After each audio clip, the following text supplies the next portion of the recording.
Hello guys, आज हम लोग बात करने वाले hair loss and hair transplant consultation के बारे में। आज हमारे साथ हमारे दोस्त हैं जय जी, जो कि गाज़ियाबाद से यहाँ तक आए हैं हेयर ट्रांसप्लांट का कंसल्टेशन करने के लिए। वो एक्चुअली में जानना चाहते हैं कि ये पूरी प्रोसेस कैसी है, उसकी इंफॉर्मेशन लेने के लिए आए हैं और फिर हम उनकी हेयर ट्रांसप्लांट की सर्जरी डिसाइड करेंगे।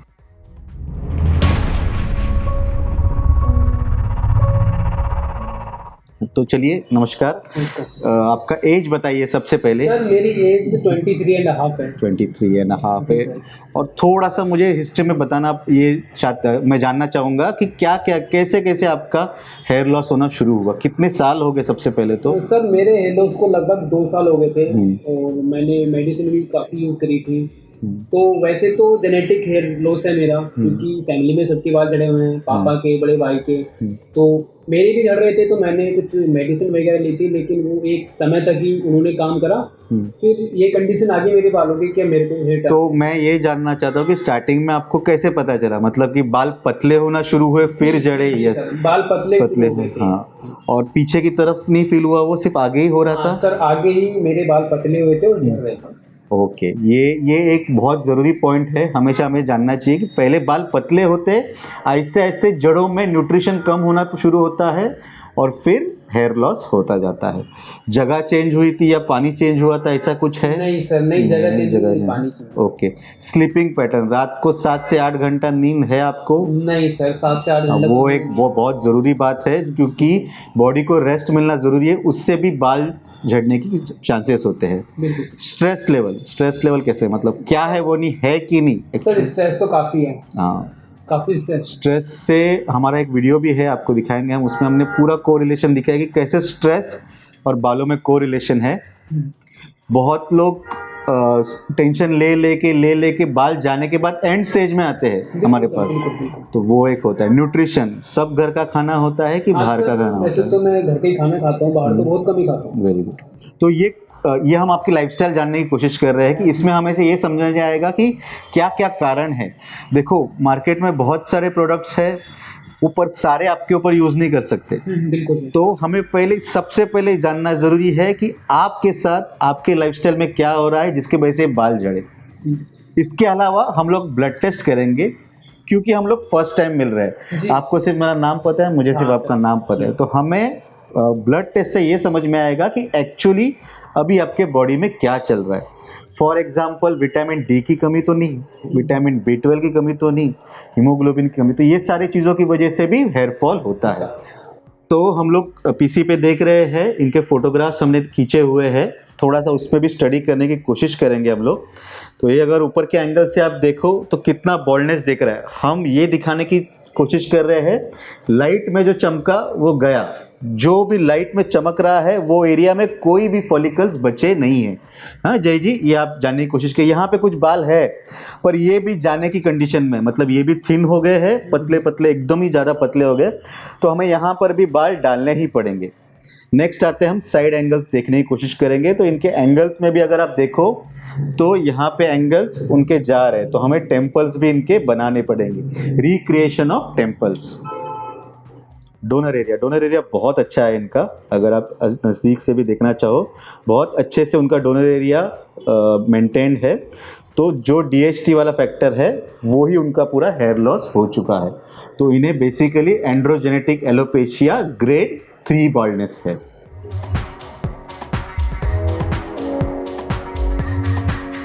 हेयर ट्रांसप्लांट अगर प्रॉपर क्लिनिक से किया जाए, सारी जांच और सारी तैयारियां हेयर ट्रांसप्लांट की उस क्लिनिक में अगर मौजूद हो, और सबसे मेन बड़ी बात, डॉक्टर क्या वो प्रोसीजर कर रहा है, इस चीज़ों पर पूरा हेयर ट्रांसप्लांट की सेफ्टी निर्भर होती है।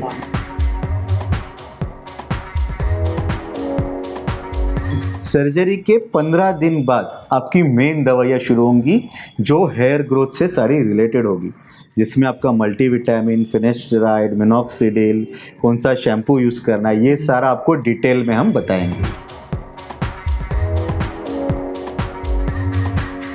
ये बहुत ही प्रेडिक्ट करना मुश्किल है।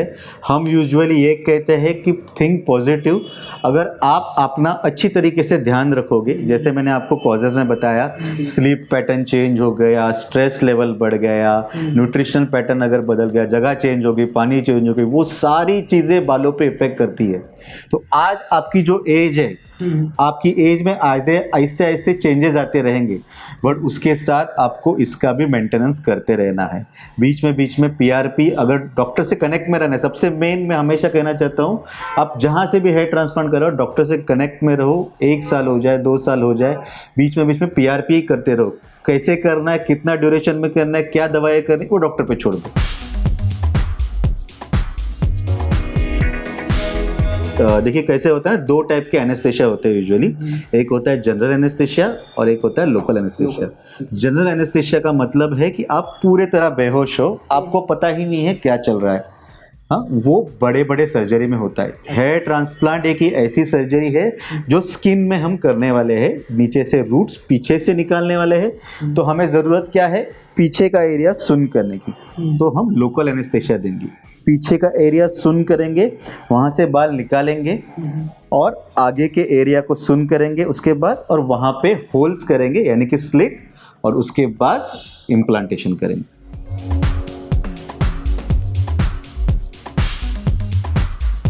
हर क्लिनिक का अलग अलग एजेंडा होता है। हर क्लिनिक जो उन लोगों को मेथड्स से एडवांटेज हो रहा है या रिजल्ट्स आ रहे हैं, वो हमेशा वो लोग ट्राई करने की कोशिश करते हैं। कोई भी क्लिनिक ऐसा नहीं चाहता कि उनके पेशेंट का कुछ बुरा हो।